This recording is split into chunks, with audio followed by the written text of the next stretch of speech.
Hello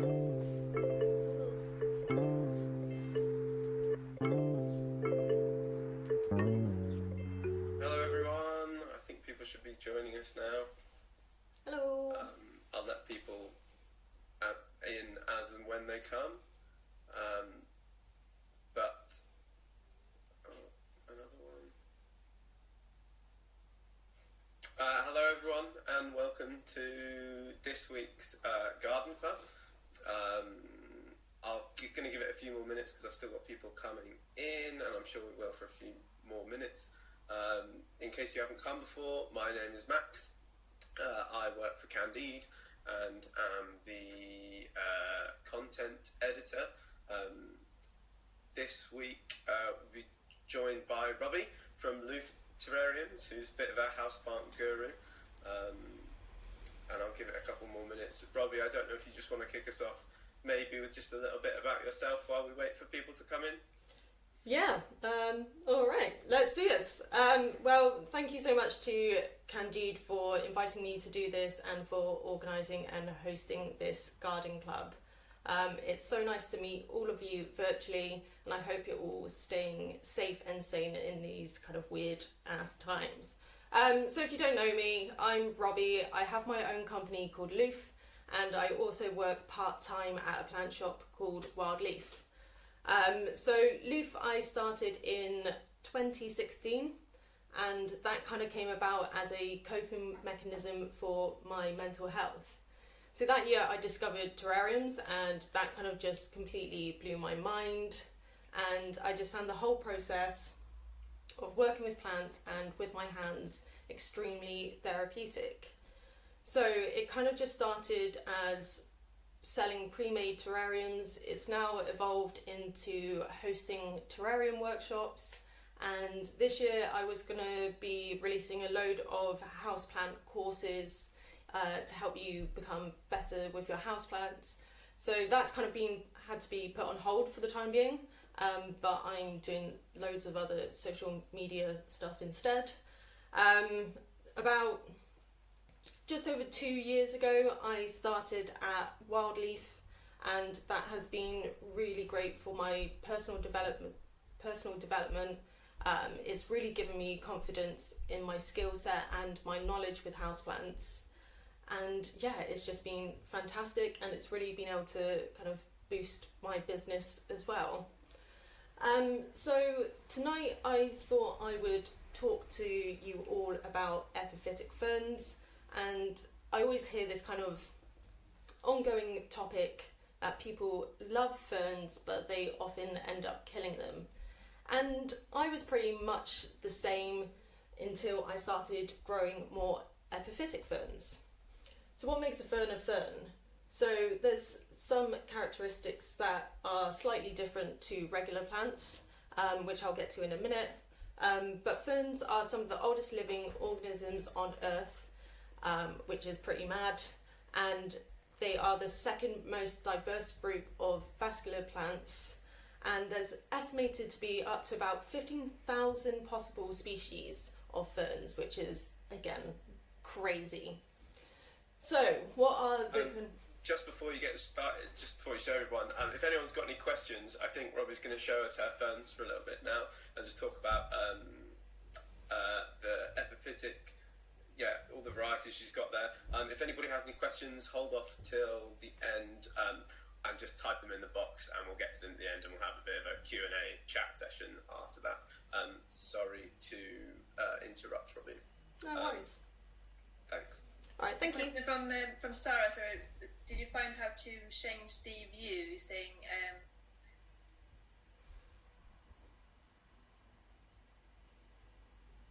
yeah, you're on mute as well, so there's probably like a speaker view or a gallery view that you can flip between.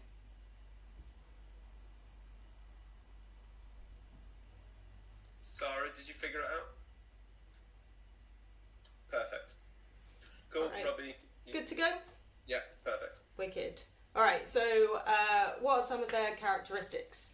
So instead of having leaves, ferns have fronds instead, and they will have fronds that are for photosynthesis and fertile fronds.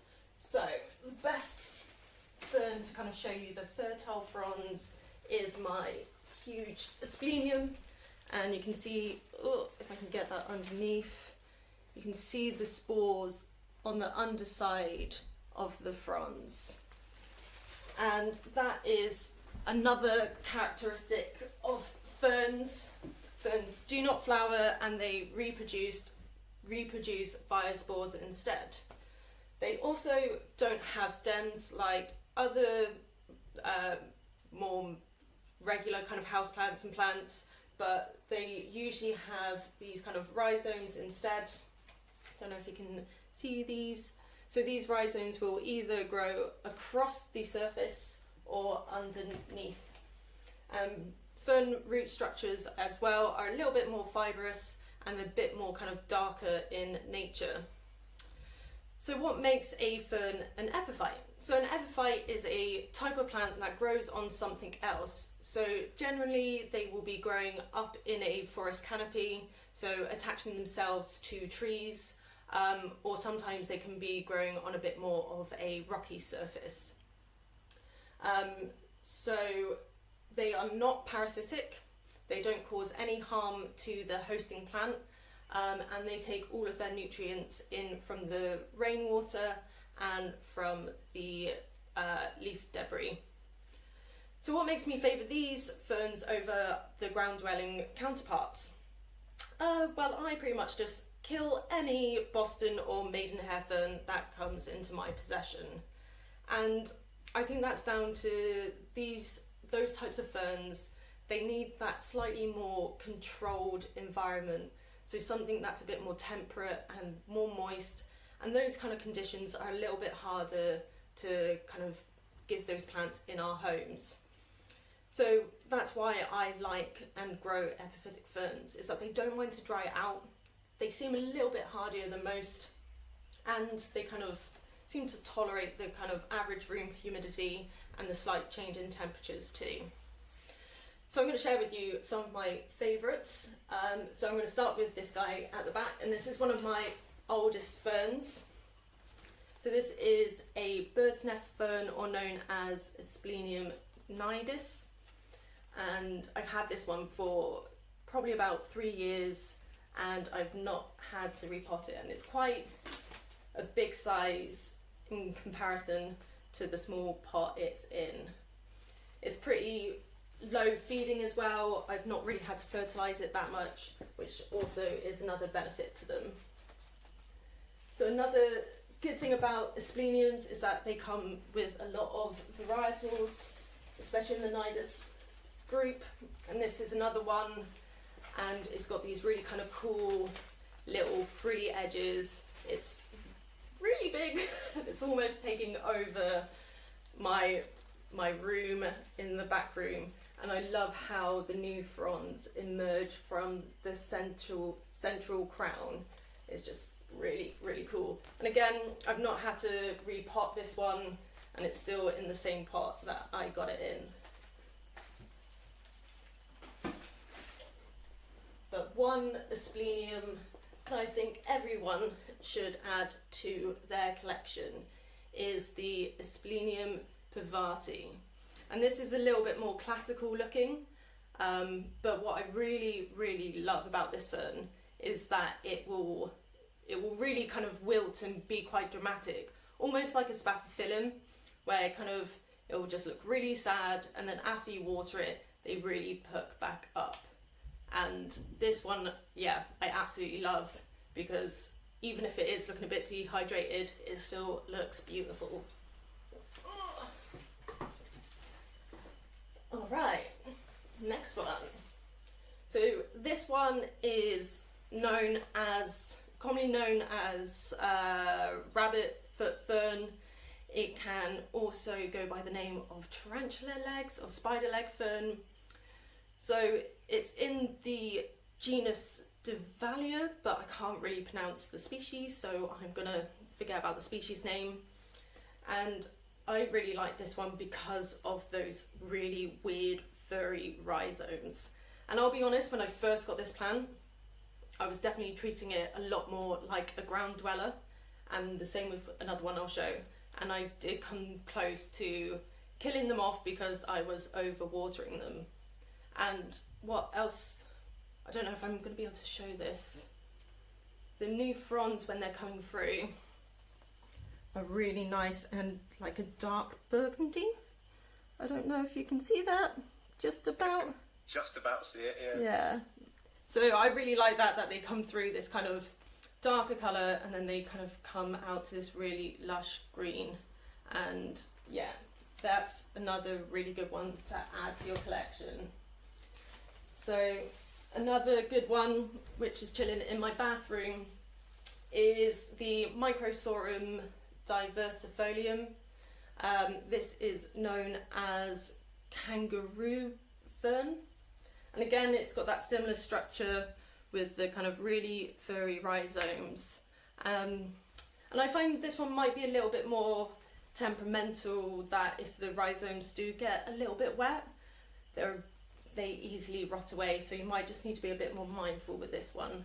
But again, they're pretty kind of drought tolerant. And then one of my really favourite ones, oh, so many, is the Phlebodium aurorum. And this is absolutely gorgeous. I love the kind of bluish, kind of silvery hue you get. And well, some of mine has got a lot of like older growth that is slowly kind of yellowing and about to die off.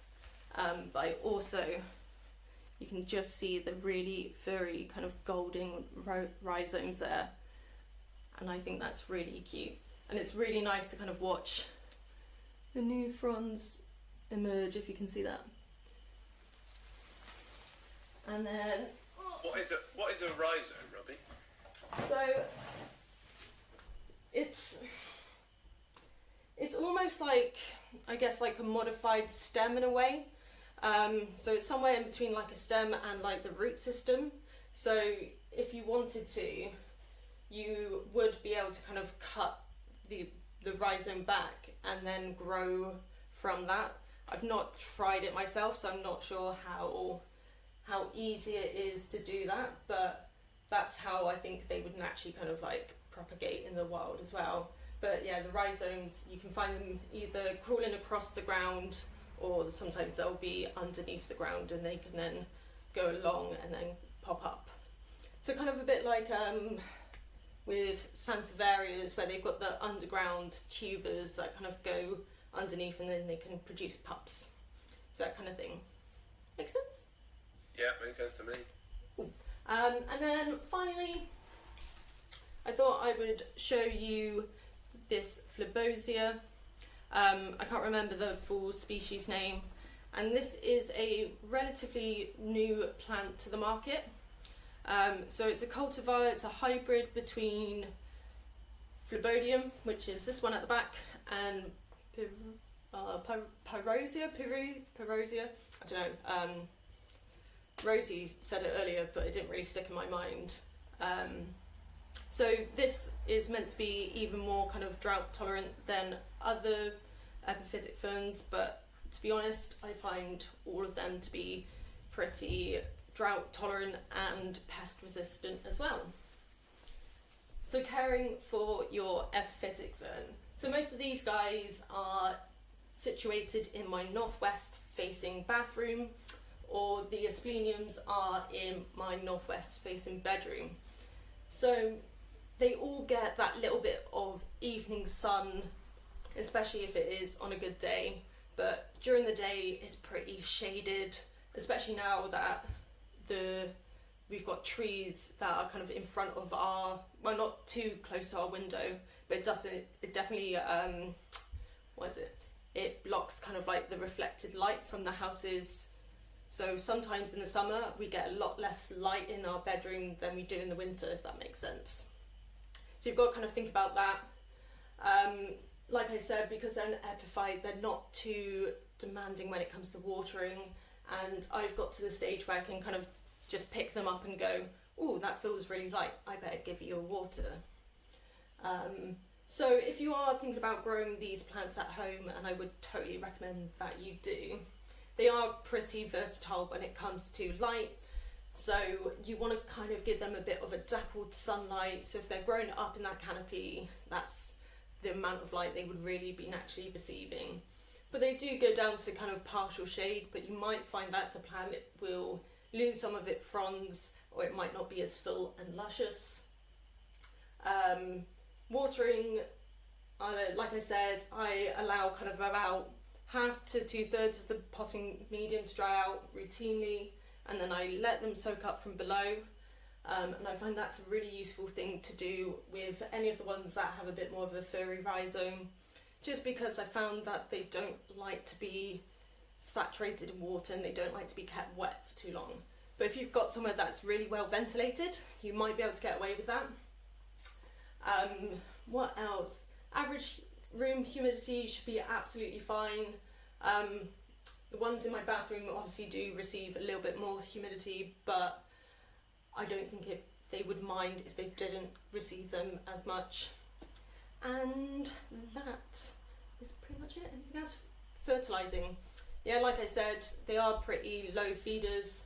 I've not really had to fertilise mine that much. So another kind of benefit is that you don't really need to worry about giving them food all the time. And yeah, that's pretty much it. Thank you for watching. If you want to see more of what I get up to, I've got social media on Candide, Instagram and Facebook, so you just need to search for Loof or Loof Terrariums and hopefully I will pop up. But I hope you enjoyed that. Yeah. Okay, great. That gives us loads and loads of time for questions. If anybody has any dying questions about ferns or any other kind of house plants, Robbie's, I think, got a flat filled with plants, it looks like, from I've got a lot How many of plants. do you actually have? I've got over 200, but that's some of like the same species, or yeah, I've kind of lost count a little bit. I think in the living room I've got somewhere between 80 to 90 plants in here.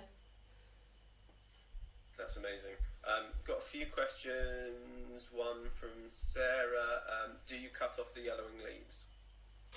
Generally, no. Stuff like that, it doesn't bother me, and I quite like watching that process of the kind of natural leaf turnover. So with mine, I pretty much do wait until I can pluck them off. Of course, sometimes what does happen, you get a lot of new growth, and then suddenly a lot of it will die back quite quickly, or because I got a lot of growth over winter, mine's really taken a long time to die off. So yeah, you get sometimes patches where it's a bit yellow. If you don't like it, you can trim it back, but yeah, if you're not bothered by it, I would just wait until they fall off. Okay, grand. Another one, could you please talk about soil mix? Is it the same as other houseplants? Good question. Yeah, that's a really good question. So because they are growing up in the trees, they do want something that is a little bit more aerated. So if I came to repotting any of these plants, I would try and find something that's either got orchid bark in it. If you can't get orchid bark, you could maybe do a mix with perlite in it. But really, they just want something that's really nice, light and airy, because they'll be growing up in the trees. They like to get plenty of oxygen to their roots. Okay. Go on to that one in a minute, but do you mist them? I've got a couple at home that I spray every now and again, and they seem to like that quite a bit. I think misting is one of those methods. I think if it works for you, do it. I've got to a stage where I've actually got probably enough houseplants in each of my rooms for them to start controlling it themselves. So the only time I generally mist is when I'm doing some pest control. But yeah, the ones in my bathroom I pretty much leave alone, and it gets to a stage where I'm like, oh, you're looking really peaky, I better water you. And yeah, most of my other ones, I've tried to go down a more semi-succulent route with a lot of my kind of hanging plants, so getting a lot of jungle cacti and Hoyas in, so I don't actually have to worry about it so much. But yeah. I was going to ask this as well, but Sarah also asks best places to buy them. I know at the moment, I mean, garden centres would be the obvious choice, but at the moment, have you done any buying of houseplants online? Not really. Because of working at Wildleaf, I pretty much get direct from source, which is really nice, but obviously that has dried up now. So I did try ordering from, it was a company in the Netherlands. They're called Online Baby Houseplants, and they sell more kind of like the smaller plants, so you can start growing it yourself. And a couple of like some larger ones. So I got a really nice alocasia red secret from them, and I was quite impressed with how they packaged it. They had these quite cool little boxes to kind of stop the plants moving around. But otherwise, I generally don't order online because I've had quite bad experiences. But on one of my posts on Instagram, someone's recommended loads of online places, so I can't remember them off the top of my head though, I'm sorry. Yeah, if anyone else has got any recommendations as well as of anywhere they've had success stories with, or they've been really happy, love to hear them. Put them in the chat box, or shout them out. Giles asks, his sword fern is drying out and losing lots of leaves, even though he waters it weekly. Any tips? He says with a lot of water. So sword ferns, so we're talking in the kind of Nephrlepsis, so they're more ground dwellers. It's kind of a bit hard because with those kind of ferns, it could either be a humidity issue, it could either be the watering schedule's not quite right, or like a lighting issue. So I think what you need to do is kind of start thinking about those factors, and if anything, you've changed anything to your routine, and it's kind of just either expecting that maybe some of your houseplants won't look so good if you can't give them the right kind of conditions, and you're going to have to expect that they're going to show some stress marks as well. But if you need some proper advice, because it's really hard to kind of tell what's going wrong with the plant without looking at it, you can always shoot me an email. I'm more than happy to help people out with their houseplant problems, so you can just email me at info@loofterrariums.com. Yeah, I'll be sending out an email tomorrow or in a few days' time, maybe with the list of some of the plants that you showed us, and I'll put your details on there as well, so people can always get in touch. Alan has asked, have you any experience using Ceramis? No idea what that is. I'm gonna have to. Ceramis. Alan, are you there? Do you know what Ceramis is, Alan? Where are you? Yeah, it says, can you hear me? Yeah. Yeah, okay. It's clay granules, and it's claimed to, you've got plants that are, houseplants in particular, that are struggling. If you mix Ceramis in the mix, in the compost mix, it's supposed to work wonders. I've always been rather dubious about that. But I haven't much experience with it myself. Some people rate it very highly, and I just wondered if Robi come across it and used it at all. I haven't actually. I think when I have come across it, I've seen it more almost like hydro watering, in a sense where it's that substrate and then just water and nutrients. Yes. So yes, it's used for that too. Yeah, I've not ever used it myself. I think stuff like that, I've always been a little bit scared, but I don't know why, because it's almost like propagating, isn't it? Propagating in water. You're just creating a slightly different root structure. But yeah, I've never tried it, but maybe I should. Yeah, okay. I mean, it looks a bit like ground brick dust, some of the products. And I can see it would help open up the mix and get more air in there. So if you've got a bad mix to start with, I can understand how it would benefit. But as I say, I've been rather dubious about it. It's also quite expensive. Oh. Eloise says that she bought a new cacti compost that includes Ceramis, and it worked wonders, apparently. So It might be good. Oh, and Lenka says she's got a mix of Ceramis with bark for some of her orchids, and they seem to love it. Gives them lots of space. So Amazing. there might be something in it. Yeah. Oh, that's really cool. That's something, to look out for. And that's one thing I love about plants, is that you're constantly learning. So this is something I've not come across before. So it's something I can now look into and see if it would be a method that works for me. So thank you. Okay. Have another question here from Lindsay, who says she's got an asparagus cetaceous fern which she's tried in 2 locations. The leaves are drying and going brown. What could be the cause? So, asparagus ferns. I was an asparagus fern killer to begin with. That was one of my first tropical plants that I got, and I murdered it within a few months, because I was just in that mindset of ferns love water, and I was just giving it so much water.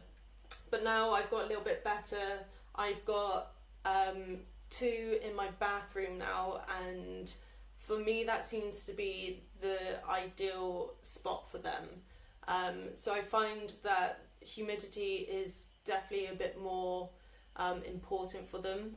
I would just be mindful of the watering. So I think with mine I'm kind of going through, depending on the size, because I've got one in a 12 centimetre pot, and then I've got an absolutely huge one.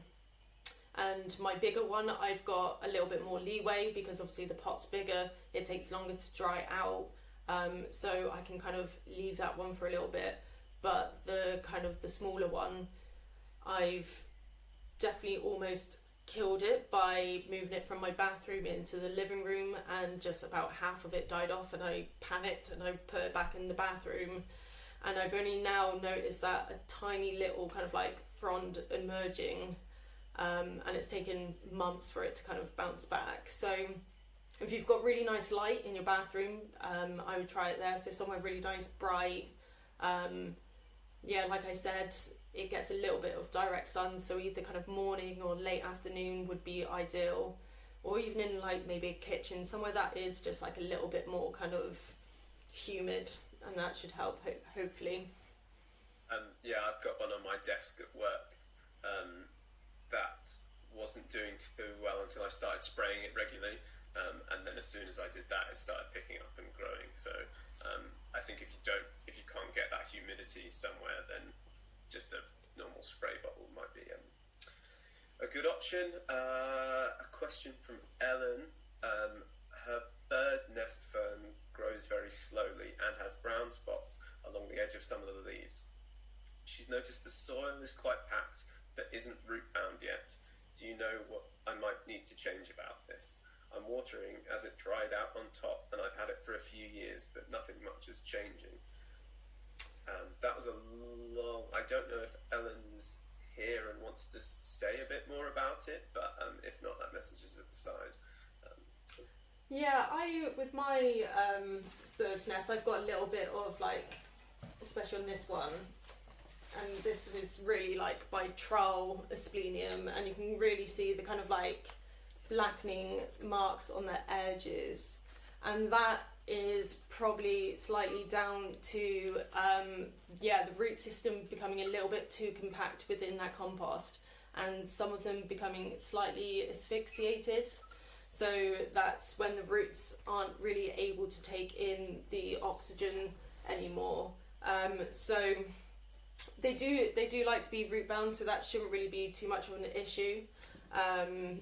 But if you've had it for a little while, and you haven't been replenishing the nutrients as well, that could be a little bit of a problem.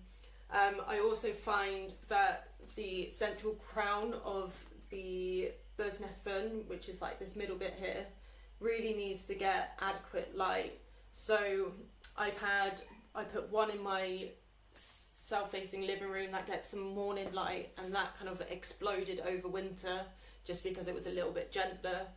But the ones in my bedroom definitely grow a little bit slower, but I don't mind that.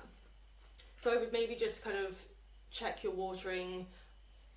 Like I said, I give mine a nice soak every once in a while rather than like a regular little watering every now and again. But if it's getting a bit black, you might need to kind of aerate that compost as well. So you can do that by putting some chopsticks in there and lightly breaking up. And if you are getting a little bit worried, it might be worth kind of putting it into a little bit of a more aerated substrate. Okay, brilliant. That's okay. Cool. Rosie has asked, have you got any ferns in terrariums? For those of you who don't know, Robi has her own terrarium business. I'm not sure. I think you mentioned it very briefly at the beginning, but I don't know if you wanted to go over that again. It's pretty cool. Yeah, I'll try and grab one or a couple. So, this is probably one of my older terrariums now. And this has got a mix of different epiphytes in there. So I've got a little blue star fern there, and then attached to the driftwood you can see the staghorn, and this has been growing really nicely for about 2.5 years. And I'll just grab another one. So I've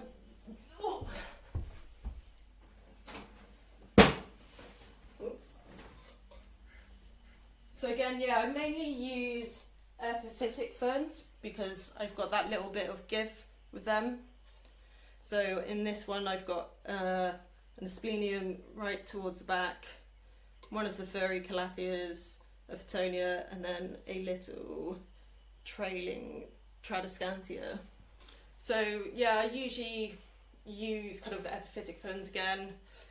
I'm just really dubious of using the kind of Boston and the Maidenhairs because I have not got a good track record with them.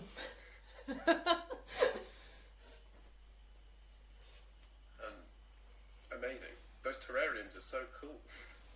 Yeah, they're really fun to watch, and this is the larger size that I use at one of my workshops, and you can fit 4 5-centimeter plants in there, and it's great because you kind of put smaller plants in there and then you just get to watch them grow into the space. And another great thing, a lot of the time I don't even need to do that much pruning on them. I just let them grow into their space and let them really enjoy that kind of like their new home really. And then it's quite easy to tell when they need a water as well because of the compost. So I did a bit of a water this morning so everything's nice and like damp and dark, and then once it starts to dry out you can see the colour difference and then give it a nice healthy soak. That's so cool. Fun. Pippa has asked, have you got any special staghorn tips? Staghorn fern, not actual staghorns. Yeah, I put mine into my bathroom. So when I first moved into this flat, I had it in this living room, and they're quite good because they, again, don't really mind having that humidity or not. They've got that kind of like dustiness to them, which is usually a bit of an indication that they can take a bit more of a higher light source. So I found mine grew quite rapidly in here when it was getting a lot of like morning or late afternoon sun, but it was getting quite dehydrated, and I noticed it was quite prone to pests that way as well. So now I've moved it into my bathroom, and it's in kind of almost completely the opposite conditions. So it's right towards the back of my bathroom. It's in pretty much shade all of the time. It's right above my shower head, so the fronds are actually starting to like touch you when you're in the shower and stuff, which is quite fun. And yeah, now it's just a constant battle of dealing with scale on them. So I think if you can give them a nice, pretty intense light, and the humidity as well for those guys is pretty good as well. I was going to ask you about the blue fern that you showed before. What was it called? Blue star fern. The blue star fern. I've got one of those that I keep by my window, so it gets a lot of light, and I water it a lot. but it still doesn't seem very happy, and I don't really know what to do with it. So, how often are you kind of watering it? Whenever it's dry. And are you watering it nice and like thoroughly, or Yeah, I'm filling it up. Yeah, I'm from below, so. Sounds like you're doing everything right. Yeah, sometimes what works for some people doesn't always work for others. So it's kind of working around those different factors that they enjoy, and working out in your situation which one you need to improve upon. So I think for me, because my problem with my phlebodium is it's right next to the window, so it gets a bit of a cold draft, which it doesn't like. So in the winter, it's constantly trying to put out new growth. But my partner, he likes to open up the windows, and I'm there like, no, what are you doing? And like shutting them quickly. But I do notice that if there is a bit of a change of temperature that is quite dramatic, that a lot of new growth might die back because of that. So that's maybe like the only downfall, but yeah, I think mine's near a radiator and also by a window, so I might just have to move it and try and figure out somewhere else. Katie has asked, do you ever have any issues with fungus gnats in your terrarium? And if you do you have any tips on how to keep them away? So, fungal gnats, they're pretty common, and most people will experience them at some point. I do occasionally get them into my terrariums, but I try and top dress, so I put a tiny little bit of decorative gravel on top, and I try and completely cover it so the fungal gnats can't actually get into the damp compost to lay their kind of larvae and stuff. Usually it's a bit of a sign that you might be a little bit too heavy on the watering, so maybe if you just let it dry out a little bit further than you normally would, it will take a little while for the situation to get better, but over time it should kind of subside. I do find I get them, and I definitely get them when I've done a huge watering of my flat, and it's just a bit of a part of parenthood, really. Cool. Got another couple comments here about staghorns and the like. Alan has said that he finds that staghorns and Nephrolepsis like being outside, hung in the shade of trees from June to August. Do you put any of yours outside ever? Can you? Do you have any outside space? I have no outdoor space. I used to be in a basement and had a garden, and I think now living in a first floor flat, it is missed. And I miss being able to just take my plants out and clean them quite easily if they had pests or anything. So I've not really ever trialed it, but it would be, if I had the chance to be able to do that, I would definitely kind of like give it a go. Lenka has asked, staghorn ferns can be a bit tricky in terms of what container or attachment you use them in. Any suggestions?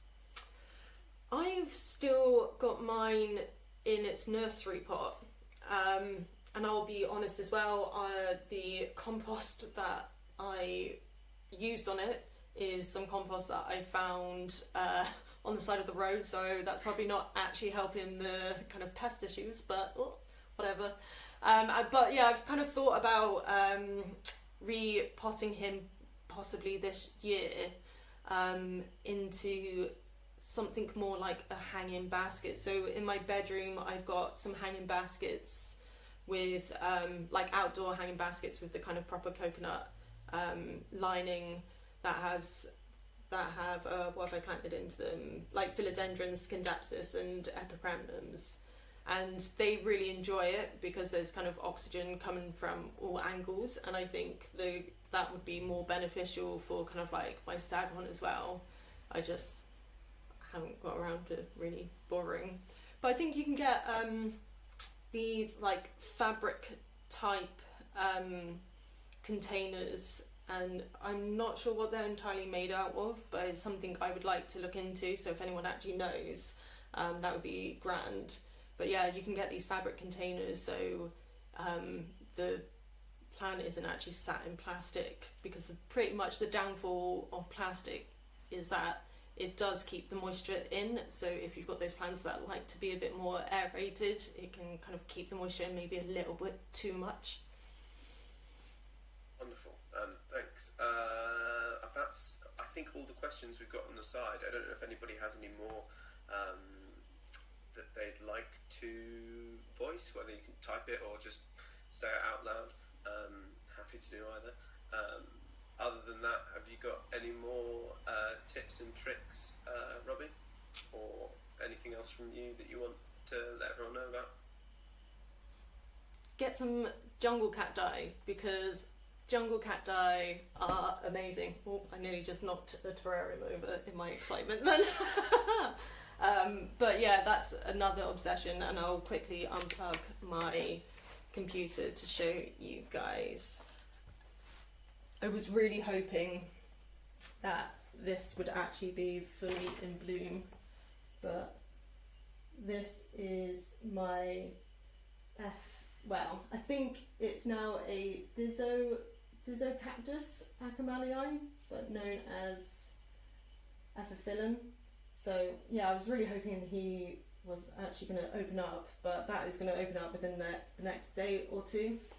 And what other... A real staghorn. Yeah, the real staghorn. What else is flowering as well? I've got a Lepismium. I might have missed the flowers now because they only seem to flower during the day, and then at the night they kind of fall off. So you can kind of just see the old ones there. I've got kind of like a tiny bud appearing. Unfortunately, when you touch them like that, do you ever get spikes? Do they have little tiny hair spikes? Not too much. So with this guy, his are slightly furry. The Acamalii that I showed you, he's got some tiny little spikes, and that is, I hate having to bring him down sometimes because he just catches you. But yeah, the flower here, I think, is really cute, and I think it looks more like a Rhipsalis flower than a Lepismium, so I don't know if that's actually classified right. I know a lot of plants got recently reclassified, but yeah, got another big Epiphytic, and this is another, if I can get it up, the Lepismium bolivianum, I think that's how it's pronounced. That's a really good easy growing cactus, and the flowers are really nice. They're quite big actually. I was really surprised when that flowered for me earlier. How do you water them? I do a couple of things. If they're like super dry and I've really forgotten about them, I do take them down and take them into the shower with me. So most mornings I will take the ones that are looking super like peaky and just like shove them in the shower. Otherwise I try and set kind of like maybe a morning or afternoon during the week to kind of like really check on everyone, but it is a bit of a mammoth task when I have to do that. It's a good workout. How often do they need watering? I imagine they're very different to desert cacti, I know. Yeah, so during the growing season you can treat them a bit more tropical, so giving them a little bit more water, and it will really depend on the light you're giving them. So most will kind of grow in shadier positions, so you won't really need to water them that much. So I would check them every kind of like maybe 7 to 10 days if they need a water, and then go appropriately. But pretty much over the winter you can ignore them and treat them like cacti. It's great. Great. Ellen's asked, how often do they flower? So last year the Acamalii gave me 3 buds, and that was kind of early spring, and they kind of only last for maybe a day or two. So I'm really excited because he's got so many, and he's got a lot more kind of coming up, so hopefully he's gonna be flowering for a lot longer. Who else? I've got a I can't remember the name. It's a plant that's got symbiosis with ants, and it's Codonanthe crassifolia. They've got some really beautiful flowers, and that's been a really prolific flowering species for me. and that's, it's been non-stop flowering constantly. Who else has been good? They're the ones probably with like the showier flowers. I've had a couple of my Hoyas bloom, but not this season yet, so hopefully, maybe, fingers crossed. It's amazing. You've got such a Alan says amazing range of plants. It's pretty incredible. Cool. Has anyone else got any more questions, or happy to leave it there? Leave you to get back to your plants and look after them. If anyone's got any more questions, speak now or forever hold. I'll send out an email in the next couple of days as well with lots of information about the kind of plants that Robbie's talked about, and information about next week's event, where we'll be joined again by Alan, who's also on the call to be talking about what you'll be doing, what he's been doing, and what you can get up to in the garden this month. Thanks everyone for joining. That's it. Any last final? Max, Yes. that will be tips for May, Yes. not this month. Tips for May. Next month. Next month. Okay. Perfect. Any more final words from you, Robbie? That's it. Thank you so much. Like, I really appreciate it. It's been really lovely, and I don't know why I panicked so much. It's funny. It's a funny one, getting used to kind of speaking. But thank you so much. That was brilliant. Thank you. Thanks for having me. Yay.